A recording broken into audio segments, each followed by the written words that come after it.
Ya. Ada cerita abang sering diomongin nih gara-gara abang pernah bikin tugas, terus gara-gara tugas itu abang dijadiin patokan nih dari dosennya. Gimana nih bang, kalau misalnya kita udah nyoba nih, Ya.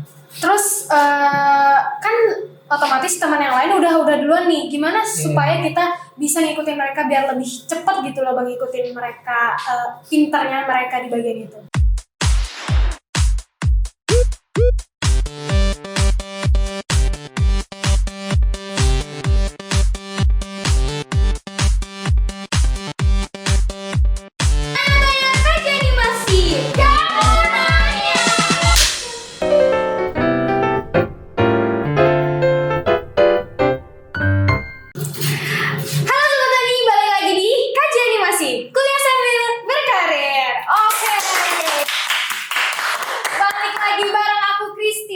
Dan hari ini kita bakal ngebahas soal tips and trick buat maba-maba nih atau mahasiswa baru khususnya di bidang animasi. Dengan narasumber kita hari ini ada Bang Fido. Boleh perkenalan diri dulu Bang? Oke, terima kasih kepada Christine. Perkenalkan, nama saya Rahmat Rafido. Saya dari generasi 1 animasi WNP. Nah, di sini saya bakal menjelaskan apa sih kendala bagi mahasiswa yang baru bergabung di perkuliahan, khususnya di bidang animasi gitu. Nah, teman-teman juga bisa nanti pakai tips ini buat mengembangkan diri dan mengubah pola pikirnya. Gini tuh. Oke, abang di studio mana sih? Terus udah berapa lama ada di studio itu? Untuk sekarang Bang sendiri tuh fokus di pengembangan studio yang baru berjalan, namanya Guritama Studio. Tapi sebelum mengembangkan studio yang baru ini, itu sebelumnya bekerja di industri kreatif seperti graphic design, motion graphic selama 2,5 tahun di Dinas Kominfo. Kemudian jadi konsep artis itu sama storyboard artis lebih kurang 1,5 tahun. Nah, sekarang baru fokus di Teva Animasi dan juga fokus pada pengembangan studio yang kami coba rintis berdasarkan beberapa pengalaman dari teman-teman yang udah pernah di studio gitu.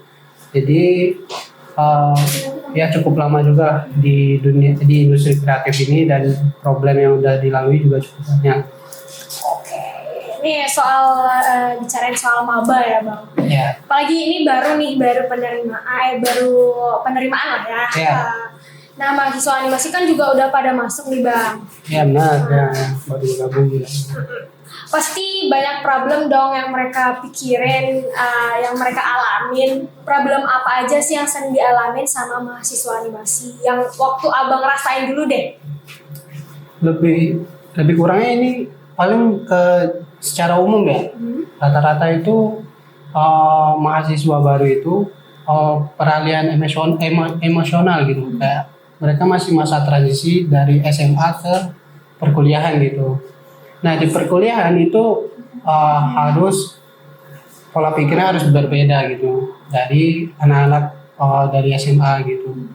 Nah rata-rata mereka belum terlalu paham terkait konteks ini dan itu membuat mereka jadi ada perasaan minder, ada perasaan nggak cocok lah dan lain-lain sebagainya. Nah rata-rata mereka belum matang secara pola pikir gitu. Nah inilah tujuan perkuliahan ini ada itu untuk mengubah mindset teman-teman selama di industri kreatif dan maupun di dunia kerja lainnya gitu.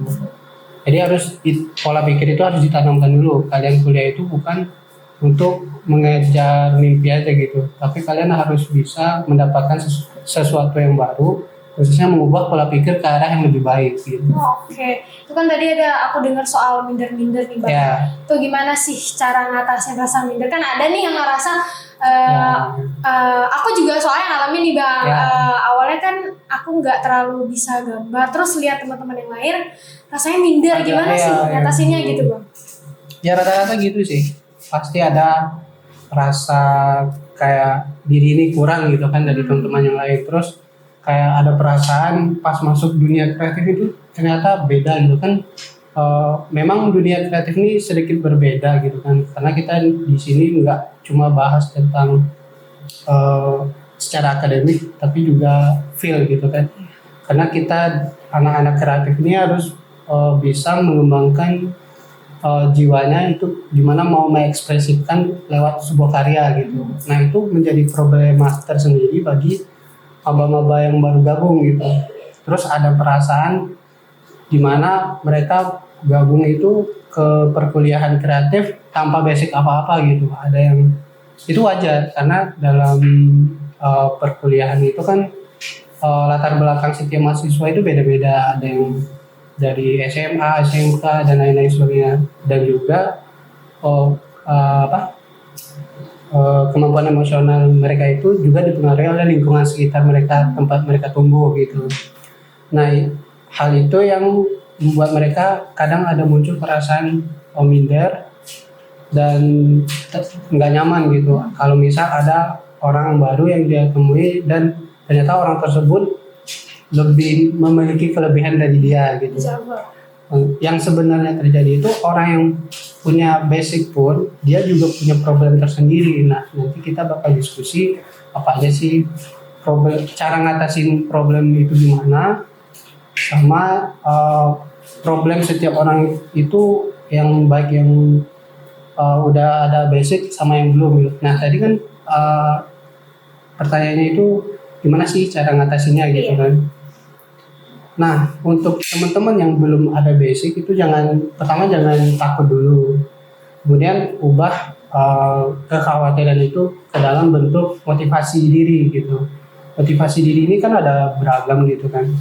Nah, teman-teman bisa mulai dulu dengan mencoba beberapa hal terkait apapun itu perkuliahannya. Tapi ini kita bicara soal bidang kreatif, jadi mungkin di bidang animasi gitu.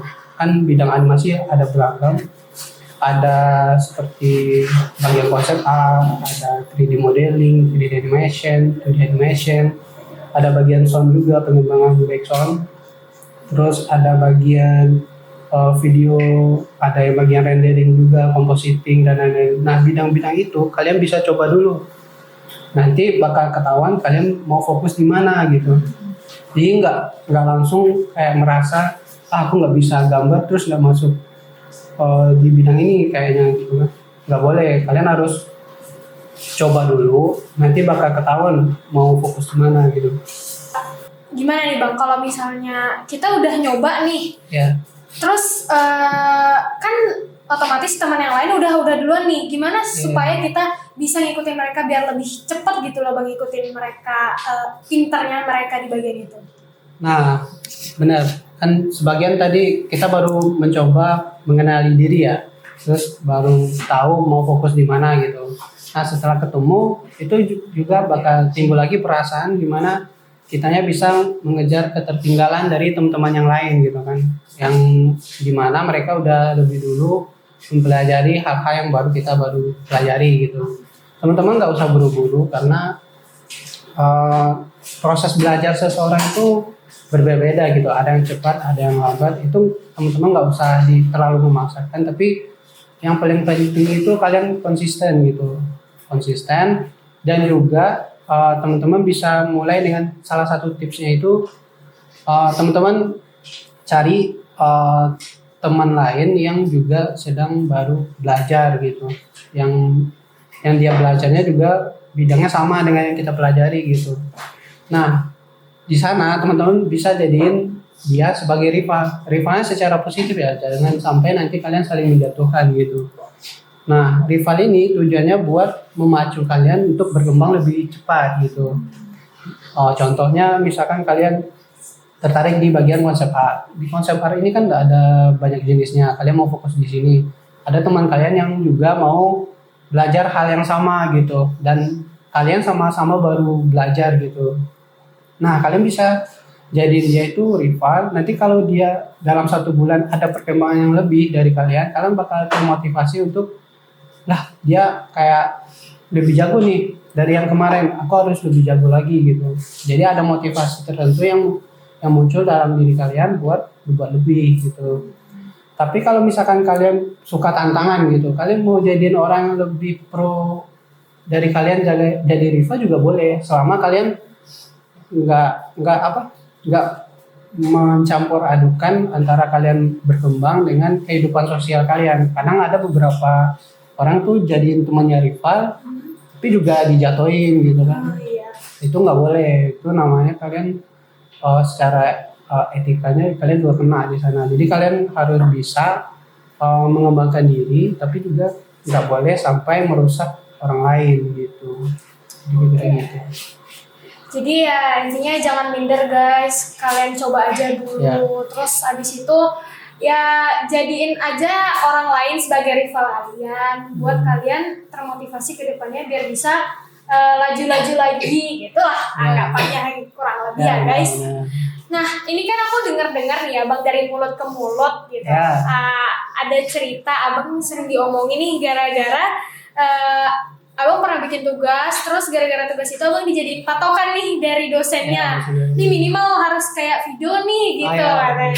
Terus kan kalau misalnya beberapa orang sempat di posisi itu, tapi dia kadang-kadang jadi ngerasa duh gimana ya, kayak depresi gitu loh bang, gara-gara dicap sebagai orang caper lah gitu loh bang anggapannya. Tapi aku lihat-lihat abang nih woles santai aja. Gimana tuh bang? Kok bisa gitu sih?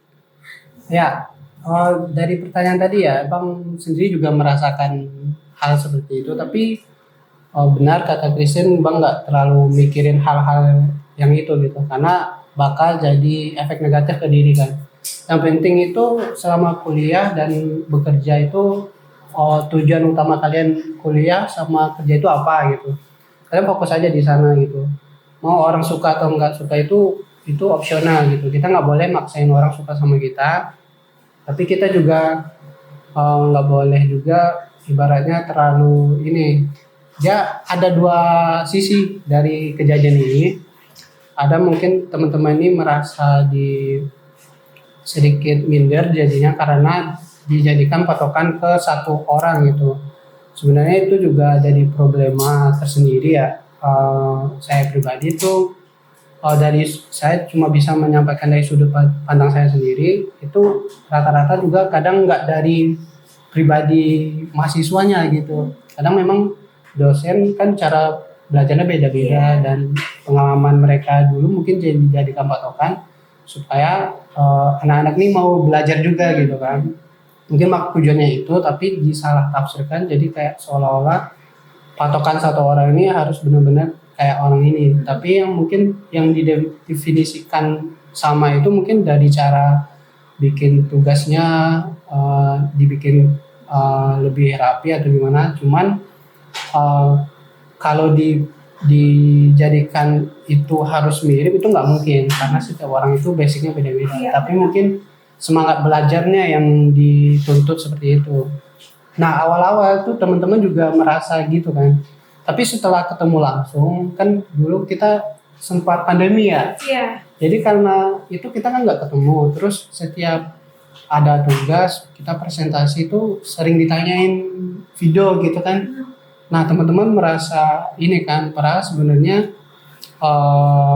mungkin nggak ada maksud yang itu. Cuman kitanya mungkin bedanya ada yang lebih aktif, ada yang masih transisi gitu kan. Nah rata-rata yang baru gabung di jadi mahasiswa itu masih kayak canggung gitu kan dengan dunia perkuliahan. Terus untuk tampil itu sedikit ada keraguan gitu. Nah Bang sendiri juga dulu merasa hal yang kayak gitu. Jadi dulu untuk tampil itu ada rasa takut, minder dan lain-lain gitu. Tapi mungkin karena sebelum kuliah ini Bang tuh kerja di Dinas Kominfo. Nah, di sana itu harus mempresentasikan setiap produk yang udah diselesaikan gitu. Baik sama klien dan juga sama instansi terkait. Nah, dari sana belajar tampil di depan. Nah, jadi waktu ditanya spontan pun kita udah ada bekal itu harus dilatih juga sih. Jadi agak sulit dikatakan caranya gimana karena itu terkait feel gitu. Teman-teman harus bisa mengontrol dirinya bagaimana untuk tampil gimana, yang bagus itu gimana. Terus Dan juga tadi balik lagi tujuan kuliahnya gimana gitu kan. Kalau Bang pribadi itu ada latar belakang keluarga juga. Keluarga itu dibilang nggak mampu nggak, tapi sehari-hari cukup. Nah jadi Bang ini kuliah ini UKT bayar sendiri gitu kan. Nah karena ada perasaan apa ya, nyari uang itu susah gitu kan. Ada terus kita udah tahu dunia kerja itu beratnya gimana gitu kan. Nah jadi hal itu mungkin yang membuat Bang itu lebih, kalau ada tugas ya dikerjain aja gitu. Terus kalau diminta A ya Bang minta sesuai yang diminta gitu kan. Cuman mungkin teman-teman yang lain sulit menyimbangi karena memang rata-rata karya Bang itu udah apa ya, udah nggak inilah. Karena teman-teman baru belajar, Bangnya udah lebih dulu gitu kan. Nah itu yang kita bahas tadi, teman-teman pasti ada perasaan minder. Nah kalau bisa itu dihindari. Nah itu juga terbukti di angkatan Gen 1 itu beberapa orang ada yang ngomong langsung gitu. Dia awal-awal gabung di animasi itu nggak suka sama video gitu kan. Akhirnya cerita, tapi akhirnya dia termotivasi itu, dia nyoba hal lain, dia bisa ngembangin basic dia di hal lain. Misalnya kan Bang fokusnya di motion graphic design, concept art dan juga storyboard. Nah dia ngembangin di 3D dia belajar, dia jadi motivasi, perkataan dosen tadi itu dia jadi motivasi dalam dirinya gitu. Dalam kurun 3 semester dia udah di hire sama studio gede gitu. Nah itu kejadiannya di industri animasi gitu, teman satu angkatan gitu. Dia cerita terus terang. Dan nah itu tadi yang diubah selama perkuliahan itu pola pikir gitu. Jadi jangan ada perasaan minder, terus iri itu dikonversikan ke hal yang lebih positif untuk memotivasi diri gitu. Ini itu aja sih. Jadi itu yang menyebabkan Bang kayak woles aja gitu. Ya terserah aja orang mau mikirnya kita ngapain gitu. Kan kita kuliahnya ada tujuan kayak Bang tadi, ada latar belakang keluarga, terus tahu susahnya kerja itu gimana. Jadi orang mau bilang Bang caper atau apa nggak terlalu peduli lah, karena kita ngikutin prosedur aja kan. Kuliah terus dikasih tugas ya kita bikin tugas. Nah kalau ada dosen yang membanding-bandingkan itu kan hal lain kan, di luar konteks orang gitu. Begitu. Jadi gitu guys. Jadi intinya ingat pada tujuan awal aja. Kalian tuh buat kuliah, jangan mikirin kemana-mana gitu.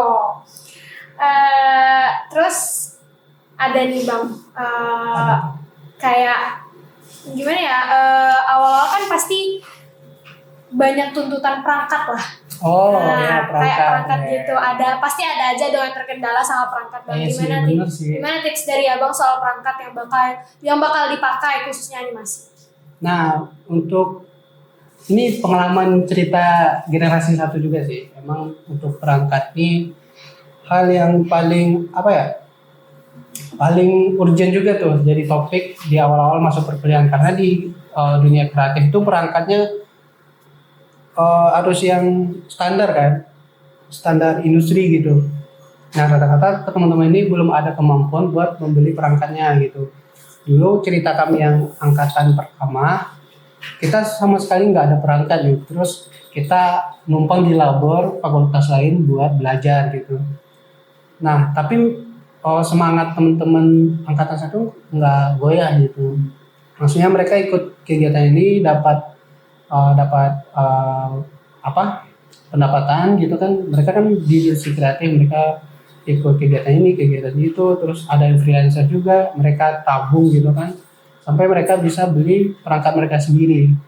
Nah sekarang itu sudah ada yang namanya TV animasi. Nah teman-teman di sana itu ada perangkat yang teman-teman bisa pakai buat ngembangin diri. Jadi ibarat kata itu kekhawatiran utama itu sudah lebih berkurang gitu daripada angkatan yang pertama. Jadi intinya gini, teman-teman, apapun masalah itu kalau misalkan kita optimis mau mendapatkannya gitu kan, itu pasti ada jalannya gitu. Termasuk kayak nggak ada perangkat, nggak ada uang dan lain sebagainya. Teman-teman di industri kreatif nih, teman-teman juga harus kreatif gitu, mau dapetin uangnya gimana gitu. Ada yang bikin freelancer, dapat jutaan rupiah dari freelancernya, ada yang ikut di itu, yang di situs-situs kayak Microsoft dan lain-lain gitu. Nah, mereka dapat ratusan dolar. Wah. Kalau dikonversikan ke rupiah kan juga cukup lumayan tuh. Nah, teman-teman bisa pakai trik-trik yang seperti itu buat masalah perangkat gitu.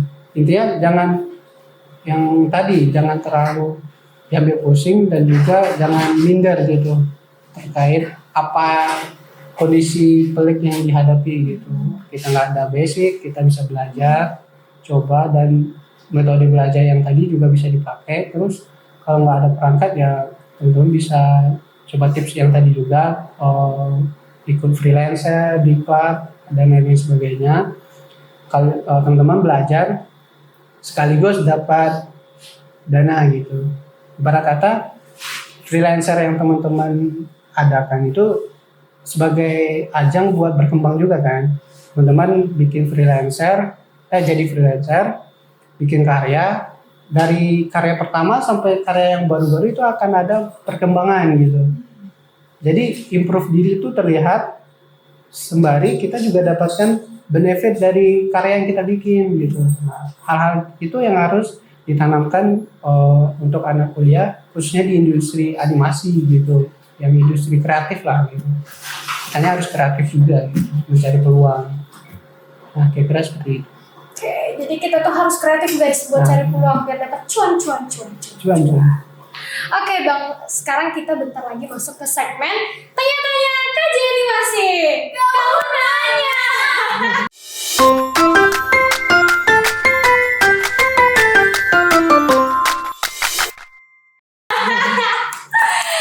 Oke, untuk pertanyaan pertama kita ambil dari Instagram animasi dari sevi.aaaaanya banyak ya guys. Kasih quotes atau saran dong Bang buat anak animasi yang belum pede sama karyanya. Oh, kait karya ya. Kalau kita di industri kreatif tuh selain kita dituntut untuk kreatif, kita juga secara mental harus dilatih juga gitu. Mentalnya ada banyak juga kan, mental untuk tampil, mental untuk percaya diri juga sesuatu hal yang utama gitu. Nah, rata-rata tuh problemnya yang tadi itu, mereka tidak terlalu pede dengan karya yang udah mereka bikin gitu kan. Sebenarnya kalau mereka coba dan berhasil, itu malah misalkan langsung dapat benefit gitu kan dari karyanya, itu jadi motivasi. Kalaupun gagal itu sebenarnya nggak jadi masalah gitu, karena ibarat kata kalau kita nggak mencoba itu udah pasti gagal. Iya. Kalau kita mencoba itu belum tentu gagal. Berarti kita memilih jalan yang lebih sulit, ibarat kata lebih sulit ya, tapi itu memacu kita untuk lebih berkembang gitu.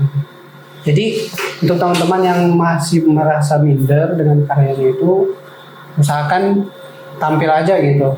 Orang suka nggak suka itu tuh opsional. Namanya dunia seni itu relatif gitu. Ada yang suka, ada yang nggak suka. Artis populer pun atau seniman yang ternama pun, karyanya yang udah mendunia pun, ada yang suka, ada yang nggak suka juga gitu. Jadi misalkan kita udah bikin karya gitu, ya dikasih tunjuk aja gitu. Jangan malu-malu, jangan takut-takut. Kalau ada masukan, dievaluasi. Kalau ada yang suka, jadikan motivasi gitu. Jadi begitu. Jadi guys, jadikan motivasi guys. Nah, Pede aja dulu, mulai aja dulu. Kalau kita nggak mulai, kita nggak akan tahu. benar. Thank you ya buat sevi.a. Ya. Oke, selanjutnya. Semuanya panjang banget. Iya, panjang banget ya Bang. Selanjutnya ada dari art_for_you. Aduh. Apa alasan narasumber memilih jurusan animasi? Wah, kayaknya balik lagi pengalaman ya. Aduh. Cinta lagi nih kita. Jadi persingkat aja. Juga aja. ngambil animasi ini ya sebenarnya ada tragedi gitu kan, tragedinya itu bukan secara negatif ya. Jadi dulu waktu SMA kan basic ya, awalnya tuh SMA kan. SMA itu nggak ada kaitannya sama industri kreatif gitu kan. Kan orang-orang ngomong itu, kok dikira anak SMK atau yang lain, padahal anak SMA gitu. Tapi dari dulu tuh suka dengan hal-hal yang berbau seni gitu kan. Karena itu terkait perasaan, kalau kita menuangkan sesuatu karya itu kan ada kesenangan tersendiri. Dari sana terpikir buat jadi awalnya itu karena kita di SMA dan jurusannya IPA juga kan. Waduh, itu yang relevan itu arsitektur atau teknik sipil yang ada kaitannya gitu kan.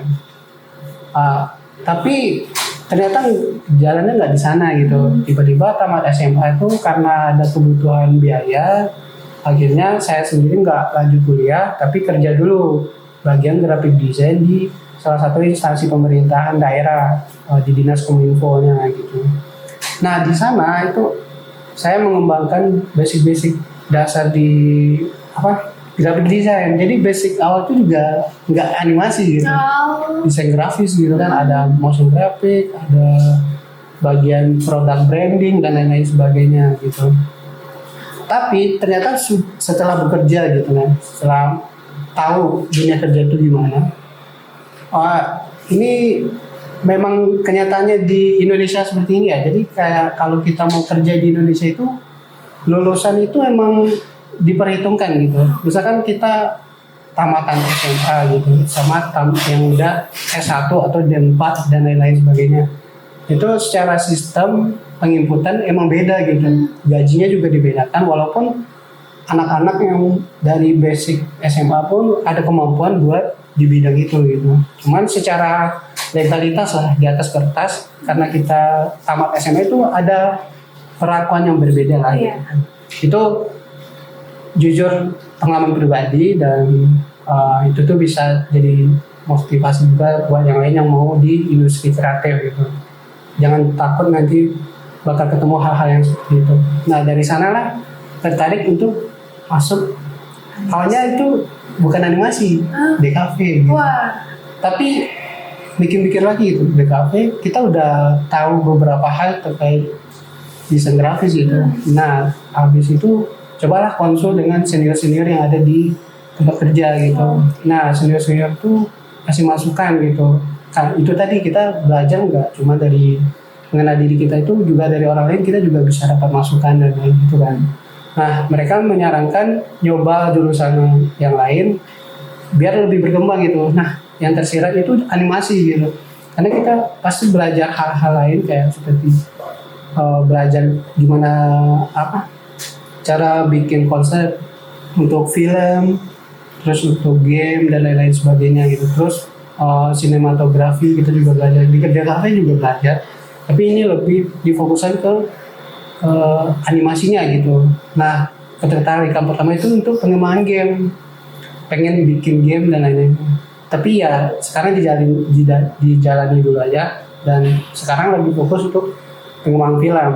Dan kita nanti akan coba push lagi buat bisa produksi game gitu. Cuman tantangannya gak mudah gitu karena game ini butuh proses yang lebih panjang lagi untuk pengembangannya gitu. Jadi seperti itu. Semoga lancar ya Bang. Iya benar.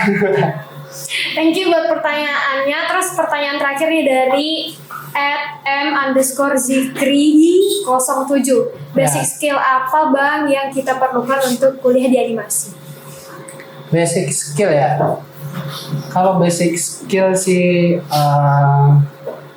setiap orang tuh pasti punya hal sesuatu yang mereka percaya gitu, kayak idealisnya lah gitu kan. Kalau ditanya basic skill, intinya balik lagi percaya diri aja sama kemampuan yang kita miliki gitu. Kalaupun kita belum nemu, yang saran pertama tadi kita coba semua, nanti bakal ketahuan mau fokusnya di mana gitu kan. Nah tapi mungkin ini maksud Zikri lebih ke ini ya kali ya, lebih kalau di animasi ini fokusnya di mana gitu kan. Nah emang rata-rata itu kalau gambar itu udah brandingnya animasi. Jadi kalau untuk basic dasar yang harus dikuasai ya gambar tadi. Tapi di animasi ini luas kan pengerjaannya, itu ada banyak beragam pekerjaan tentang animasi.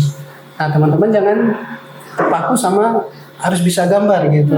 Itu tadi yang harus kita ubah di kuliah ini, mindsetnya harus diubah gitu.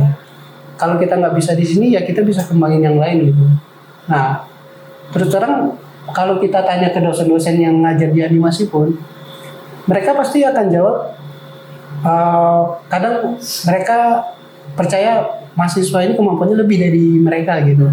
Tapi secara pola pikir dan juga media pembelajaran yang disampaikan itu dosen-dosen lebih memahami gitu. Walaupun dia tidak terlalu menguasai secara output gitu. Itu pun diakui oleh, kalau kita tanya langsung beberapa dosen yang apa ya, yang terbuka lah gitu kan, pasti mereka menceritakan beberapa pengalaman yang seperti tadi. Saya itu juga mengalami hal yang kayak gitu. Beberapa dosen cerita kalau ditanya untuk kemampuan, mahasiswa ini kadang lebih jago dari dosen-dosennya gitu. Tapi ya balik lagi secara kemampuan dasar gitu. Jadi walaupun dosennya kuliah di animasi, tapi belum tentu dia harus jago gambar. Kadang nggak, dia lebih menguasai materi tentang pengembangan musik. Nah, jadi yang diajarkan tentang gimana sih bikin sound musik yang bagus dan lain-lain sebagainya. Atau yang di bagian videografi itu cara bikin pengambilan kamera yang bagus dan lain-lain, itu yang diajarkan ke mahasiswa gitu. Jadi kalau untuk basic dasar yang harus dikuasai itu balik lagi ke diri kita dan percaya aja sama apa yang kita yakini gitu. Jadi gitu. Itu guys. Jadi ya kurang lebih yang kita dapetin hari ini itu yang pertama, jangan boleh minder tapi ya jadiin itu motivasi lah. Terus juga jangan juga pikirin kata-kata orang lain. Ingat aja tujuan kita awalnya apa. Terus juga soal tadi yang perangkat-perangkat itu kita harus kreatif lah, mencari peluang gitu. Karena banyak jalan menuju Roma. Oke. Nah, kayak segitu aja buat podcast kita hari ini. Terus jangan lupa juga untuk selalu pantengin IG animasi, karena kita bakal nyediain kolom pertanyaan di IG animasi. Bisa juga kalian komen di bawah sini ya. Tapi kalau misalnya kita nyediain kolom komentar, itu jangan cuma dilihat aja ya guys, di komen juga. Oke. Terima kasih buat Bang Vido yang berkenan hadir hari ini. Gila, keren banget. Motivasinya luar biasa. Dan jangan lupa buat di like, subscribe, dan komen, di share juga ke teman-teman. Kami terima kasih. Semoga podcast kali ini bermanfaat buat kalian, karena sedikit demi sedikit akan menjadi bukit. Aku Christine pamit undur diri. Kaji animasi, kuliah sambil berkarir.